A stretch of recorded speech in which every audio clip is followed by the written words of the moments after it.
జనసేనకి నేను చాలాసార్లు చెప్తాను, నాకు ఎంత కష్టం ఉంటుందంటే నిజంగా ఒకసారి నేను మొన్న తమిళ్ పాలిటిక్స్ చూస్తున్నాను ఈ మధ్యన. వాళ్ళు ఎంత సుఖంగా చేశారా పాలిటిక్స్, ఎంత సుఖంగా చేశారు, నాకు అసూయ కలిగేంత సుఖంగా చేశారు. నేను 10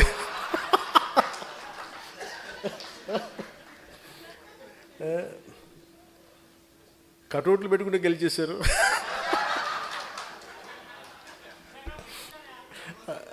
అలాగే కటౌట్లు హలోగ్రామ్స్ పెట్టుకుంటే బాగుంది. అలాగే చక్కగా సీఎంలు అయిపోయారు. నన్ను 15 సంవత్సరాలు రోడ్డు మీద దేకిచ్చినా కానీ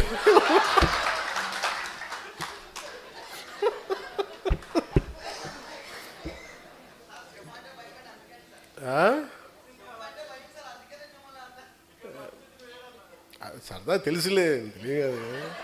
అంటే ఎందుకంటే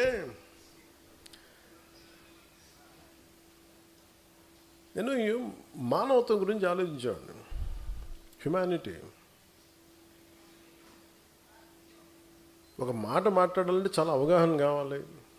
ఒక పార్టీ ఎందుకు ఇంత సంవత్సరాలు నలిగాను అంటే, ఒక పార్టీని నడపడం అంటే కొన్ని లక్షల మంది ఒక సమూహాన్ని ఒక ఏకతాటిపై నడిపించడం చాలా కష్టమైన పని. మన ఇంట్లో కుటుంబ సభ్యులనే మనందరం కలిసి ఏకతాటిపైన ఉన్నాం. అలాంటిది నేను ఎంత సాహసం చేశానంటే బయటికి వచ్చి ఒక పార్టీ పెట్టి ఏదో మార్చేద్దామనే ఒక పిచ్చి. అది చాలా ధైర్యాన్ని ఇచ్చింది.